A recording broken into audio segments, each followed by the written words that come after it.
After being invited to be the first paranormal team to investigate the 1858 Garnett House Hotel, we drove out to Garnett, Kansas, and met up with fellow paranormal investigators and owners, Rob Garcia and Justin Spurrier. They gave us a tour of the home, during which we had already started capturing EVPs. I don't know what we're calling that room yet. Otherwise, lounge or sitting room. See, they John and I went into the first night of investigating, not knowing any of the claims of activity, and had a very basic rundown of the history. The first night was not without its moments. Personal experiences and the evidence captured had us eager for our meetup with Rob and Justin, and our second night of investigating. After very little sleep, we finished reviewing evidence and prepared to learn more about what activity had been experienced here, as well as any other information that was left out on day one. Well, we do know in the 20th century, from about 1950 on, this was a doctor's office here in Garnett, Kansas. Dr. Robert Stevens and Dr. Julia Stevens did practice out of this building. We do believe they lived upstairs for some period of time as well until they moved into a different residence. The downstairs was configured for treating patients. They each had their own treatment room where they would see their patients. The house contained a laboratory, contained an x-ray machine. They developed their own x-rays here. We've been told they mix their own medications here. So this entire home was really one big medical facility for probably around 6 decades, up until the 21st century.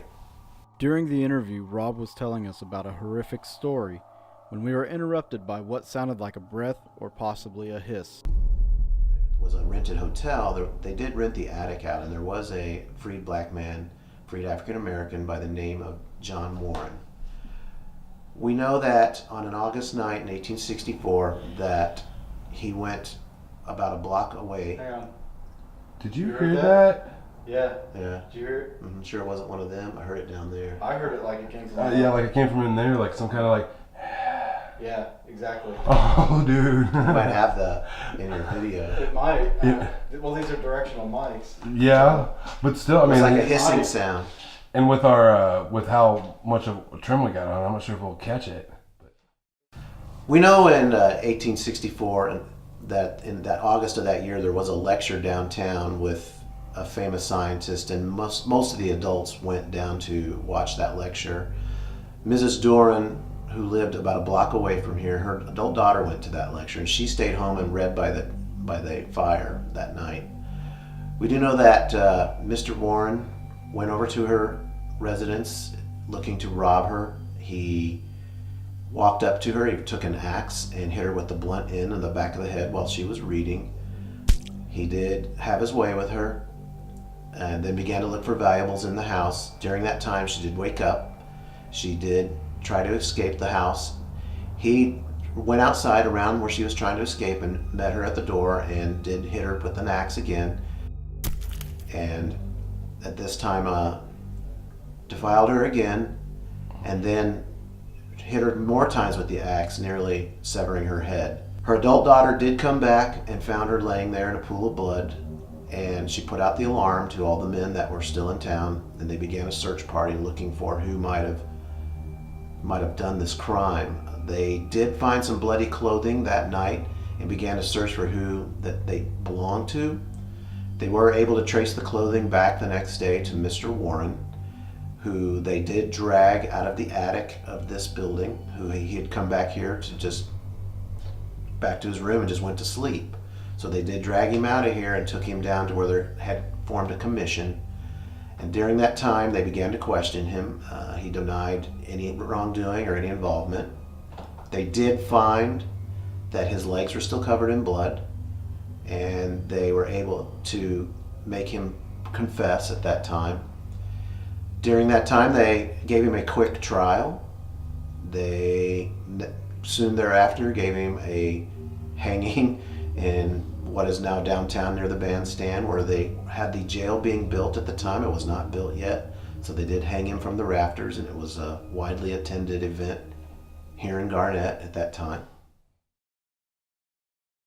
The things we've experienced in this house have been a lot of footsteps, cold spots that move in on you in a heated room, voices, you hear them throughout the house at different times, knocking, tapping. On our recordings we do get a lot of different voices, movement, sounds of balls being bounced, things like that, of that nature. Did it before, but If it's the one in this room, I'm gonna be surprised. It is. Ha ha ha. Is that just name that needs to be said? I mean, is that? what happened? Well, I don't know. I mean, it's done this ever since I started leaving it in this home. It never has done it elsewhere. So I don't know. I asked whatever made the breath when we were up here to do that. To make this go up? Mm-hmm. Huh? The meter was going off. Yeah. We were filming the interview. I'm in the bathroom doorway and Barry's over here. All three of us heard like this. Oh, and right. Right in Like here, it came like it from came this from this room. Then I was like, yeah, if there's somebody in there, touch that, sit in the middle of the room and make it go off. And you go downstairs and then it goes up. Mm-hmm. After talking about our experiences from the first night, we were surprised to learn that they matched with some of the claims. My name is Justin Spurrier. I've been researching the paranormal for about 23 years now. I'm the co-owner of the 1858 Garnett House Hotel. I've had several little occurrences that have happened to me.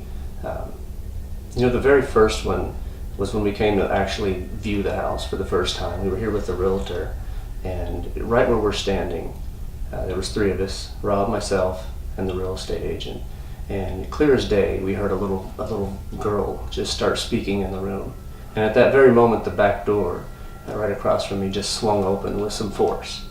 So, I'm not sure if that's the wind, but the voice was definitely in the room to the point we just stopped talking and started looking around. I did run my recorder. I brought it with me, and I haven't even went over the entire file. But within the first 2 minutes, it seems to have caught just solid whispers going into the recorder. Lots of footsteps. You can be upstairs, downstairs, wherever you're not, you'll hear a lot of footsteps. Some lighter than others. A lot of them sound like boots. Voices, lots of voices similar to the girl's voice I was telling you about. Men's voices, women's voices, conversations being had between two people. A little bit of misplaced objects, which was kind of strange. There was one day when Rob was cleaning stuff in the kitchen and I was in the next room. And he came in and he said, "Why are you doing this?" And I said, "Doing what?" He said, "Every time I put this up, you put it right back where it was." And he showed me what he was talking about. And I hadn't touched that item, not at all, not ever. So, it got to the point where he kind of questioned himself. Did he just not put it up 3 times like he thought he did? Either way, it was something that we couldn't explain. There was a time we had a lady over here walking through the home with us. We were just showing her the place, and she was in front of me. We were about ready to enter the stairwell. She was in front, Rob was behind me, and I was in between. And very loud bang, snap, and hiss. If you can imagine all three of those things together, combined. It was a little bit of a hiss, a snap, and like a clap almost, or a bang. And it happened at my ear level to the point my ears started ringing.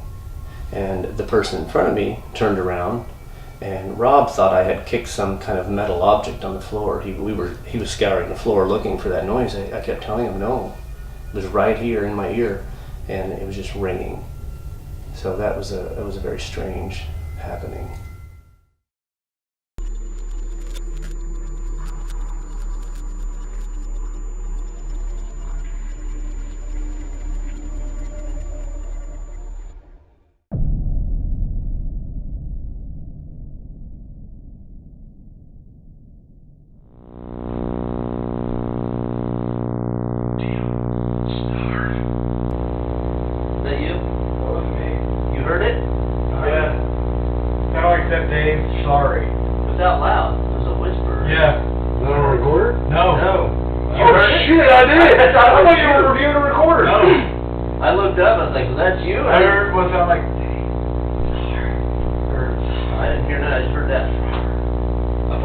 Yeah, I thought you were you had a recorder in there. Are you? Shit.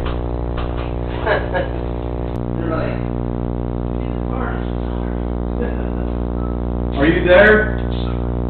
There once again. Sorry. Fuck, I heard that. Sorry, Doc.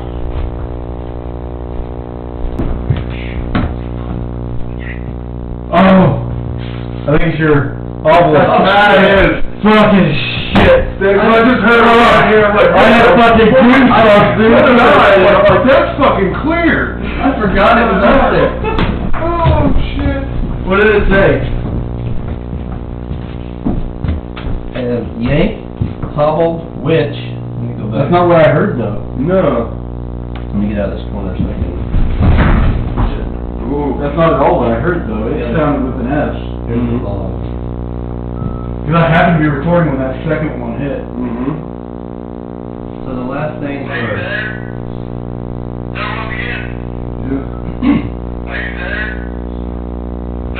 That's a sorry. That was not this. That's a sorry.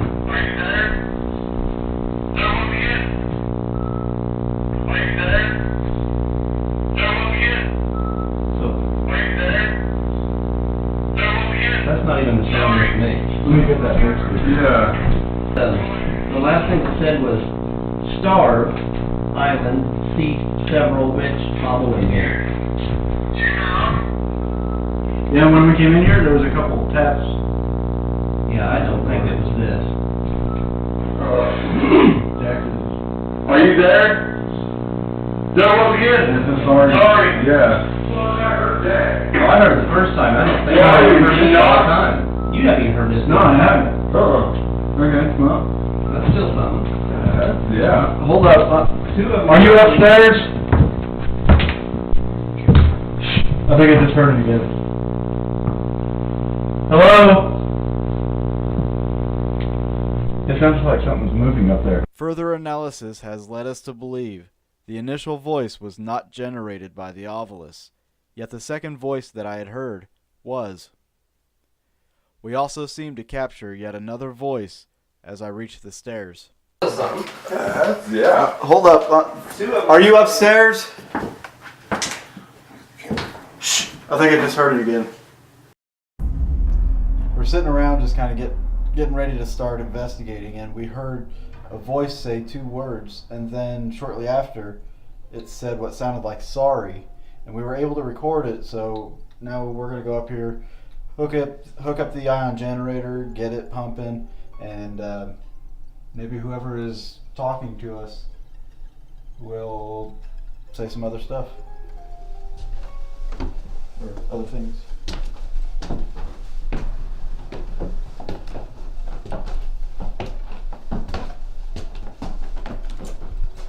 Whatever that was, maybe it was just downstairs. It's not upstairs. Maybe we walked right by him. Very well could be.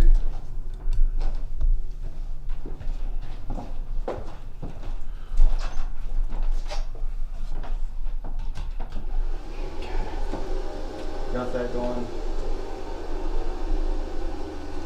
There's a very good possibility that we did walk by whoever that was. Okay, there's some energy that's coming out. That is for you. We're going to be here tonight. Hope we get to talk to you soon. We're going back downstairs.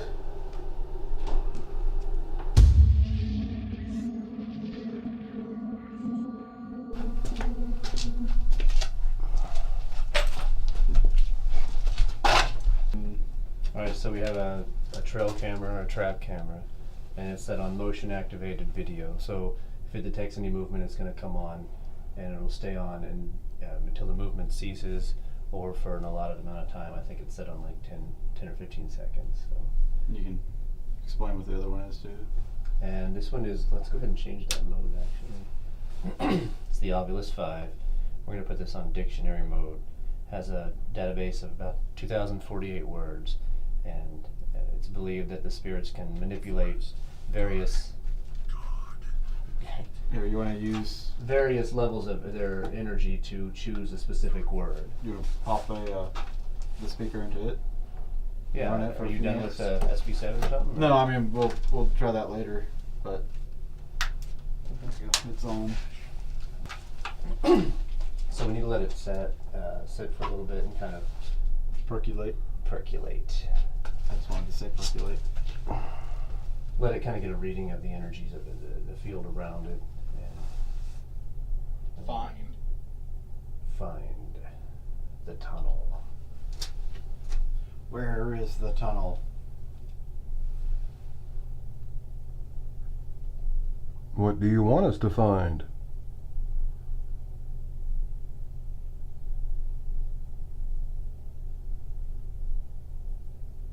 Are there any slaves here? Former slaves?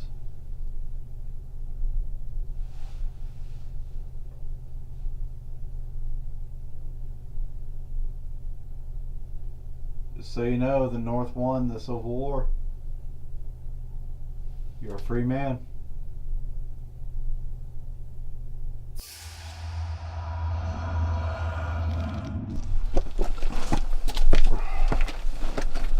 You want me to close this? Yeah, I guess we can for now. I'm sure we'll end up back there at some point for something.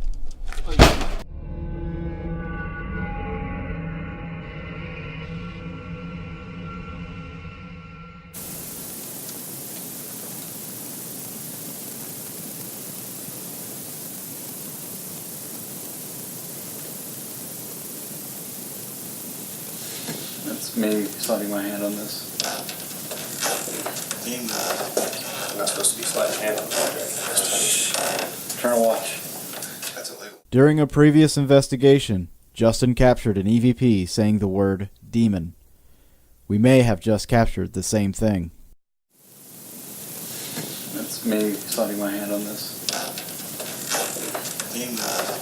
I'm not supposed to be sliding hand on the Turn a watch. That's illegal in some states. Not in this one.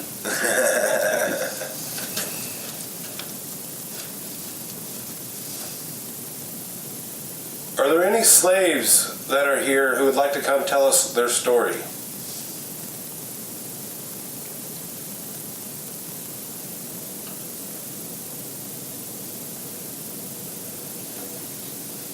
Dave, you remember that problem you had me look at with my flashlight yesterday? Do what now? Remember that problem you come down and have me shine the light on your... Oh, yeah. That's what's happening. Same spot? Yep. Ow! Okay. Feeling a stinging on my back. I'm not gonna touch it. Felt hot and like somebody was like a stinging. Last night, you want me to say what it was? Yeah, go ahead. Last night I felt like something was like stabbing. Did you just... I heard it twice. It went. I just saw a light in the hall there. I don't know if it was a car passing by or what.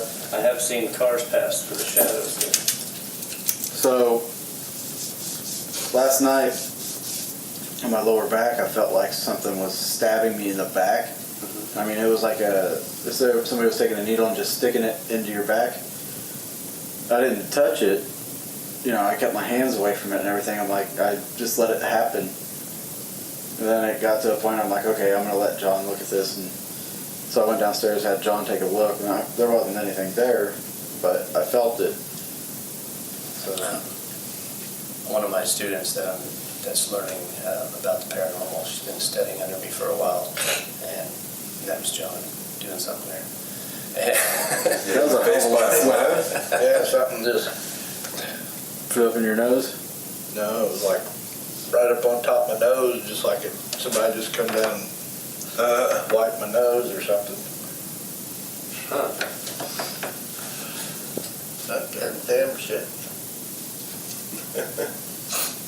Time for a mustache trim? No, done did that. A student of mine, she's been studying under me for a little bit, trying to learn about the field, and she came here with me once. And it was a couple days later, she contacted me with an odd question. She said, "Can a spirit remove?"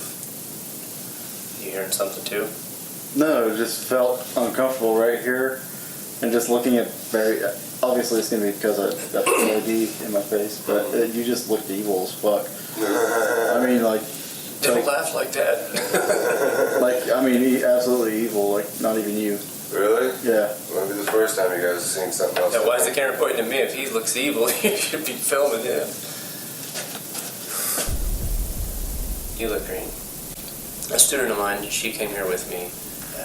She'd been studying for just a short time about the paranormal, and she wanted to see what this place was like. A few days later, she contacts me with an odd question, and she asked me, "Can a spirit remove a necklace off of you without you knowing?" And then I proceeded to ask her if it was a religious necklace, and she said it was. It was given to her by the church, and she's worn it every day for 2 years. And she came home and actually found her necklace on the floor. But the thing is it doesn't come off without unclasping.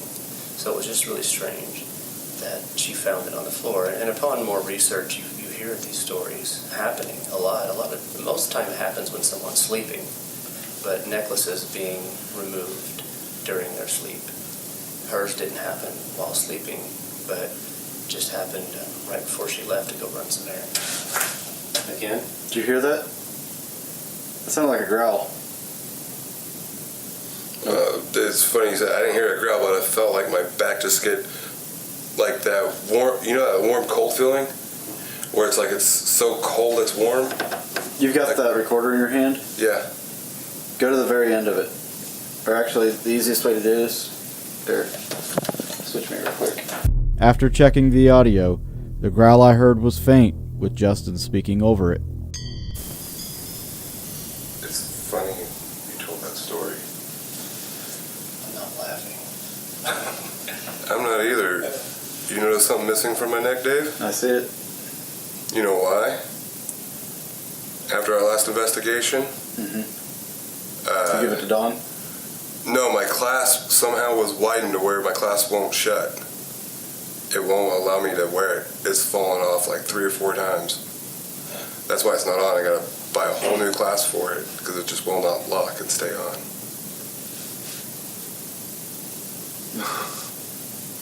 Yeah, because I usually don't ever go on an investigation without that cross. The last time I did was at a private residence that I ended up losing roughly around about 10 minutes of memory. All I was able to get from it was the actual recording, watching what went down. Wow. Yeah, it was Stranger than true. Yeah. We're talking about a lot of years worth of energy that's passed through here.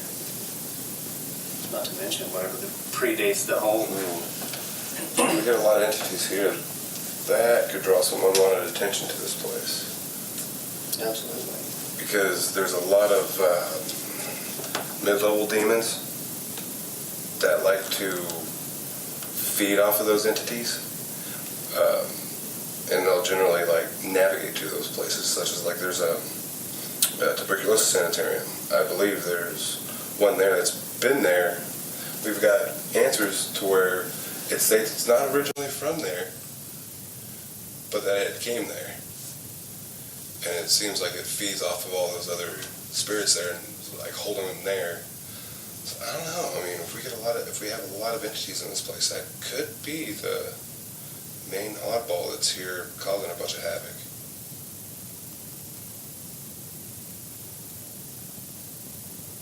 Heard that.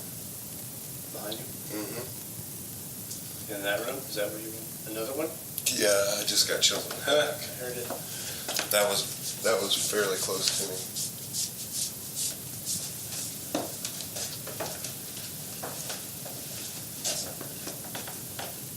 Rocket chair moving.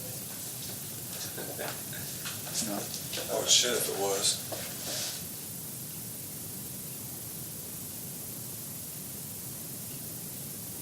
Getting really lightheaded in here. It's a totally different feeling in here right now.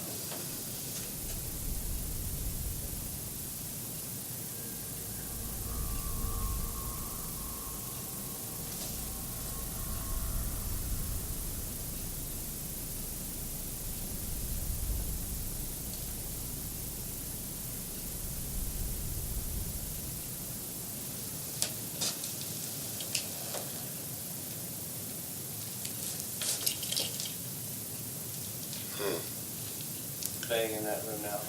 Okay, right before that, I just got like a cold chill over my back. That's what I was feeling for, and then like a rush over that. It was either this room or the next one. This room, the mid room, Or the next one.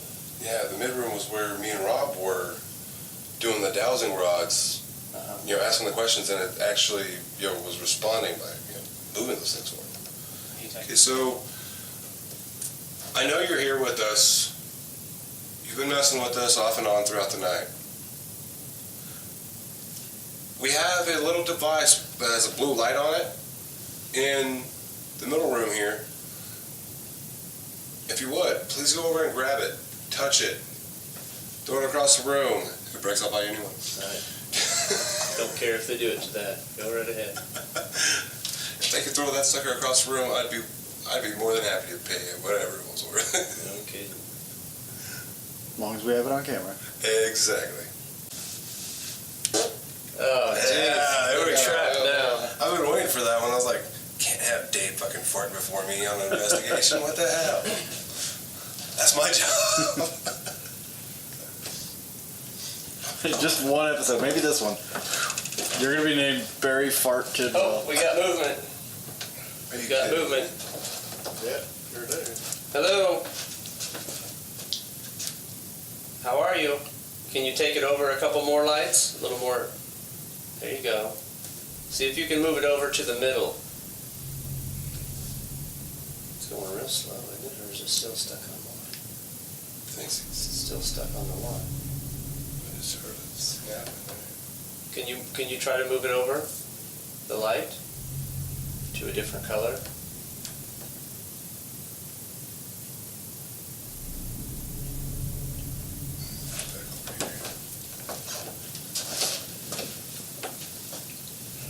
Will you please move that light and make it change colors to something else, please? And I hear it click.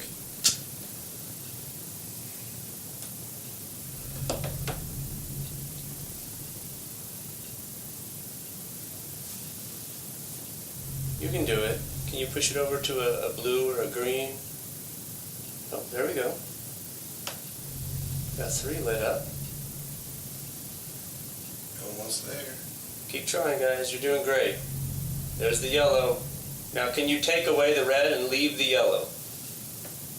Can you take away the red and leave just the yellow? Might be too hard. I don't know.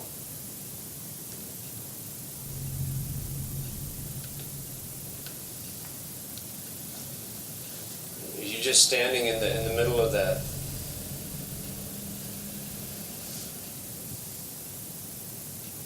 Outside truck, by the way. See it moving? Can you take it all the way over to the end? There you go. One more. One more. Is that it? It's almost there. Come on, guys. You got it. You can do it. Very proud of you for this. We're very thankful. Just one more. My OCD is about to kick in. Seriously, one more. You're so close. You're so close, yeah. It's getting there. Is that it? I think that's it. Hey! Good Awesome. job. Thank you. It took away a red. Yeah, Away, the red's going away. Are you just passing through from... Next time we should be definitely snapping pictures. Reds are all gone. Is moving from one side of the room to the other. Oh. Very good. Thank you. That was pretty cool. Yeah, bravo. Thank you. Bravo. That was awesome. The night started to calm down. In the attic, noises were heard, but there were no ghosts. As dawn approached, we were done. I thought last night went really well. Lots of activity. We started out the night by hearing things with our own ears, which is personally one of my favorite things to experience. It's always good to capture those things, and we did it. We actually got a couple things. We had something that was said, we thought was said, and then it was actually repeated after you turned on the recorder. So that was pretty amazing. seemed like it was a really active night overall, and I think the spirits cooperated with us, at least for the most part. We asked them to do something, they seem to do it, and we're very appreciative, when they do give us what we're looking for. So our time here at the 1858 Garnett House Hotel was probably one of my favorite investigations we've done. We heard some audible voices, and a lot of experiences that we heard were also backed up on our recordings. If you're ever out in Garnett, Kansas, be sure to stop in and say hi to Justin and Rob, and maybe they'll give you a tour and perhaps even talk to the spirits.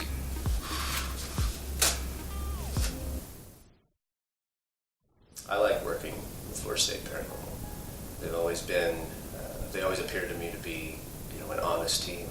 They come with lots of cool equipment, but they don't rely on just equipment. We, could sit around and use our senses and experience things before we rely on equipment. Trying to think of what I can say that's good about you guys. We're gassy, that's for You're sure. gassy.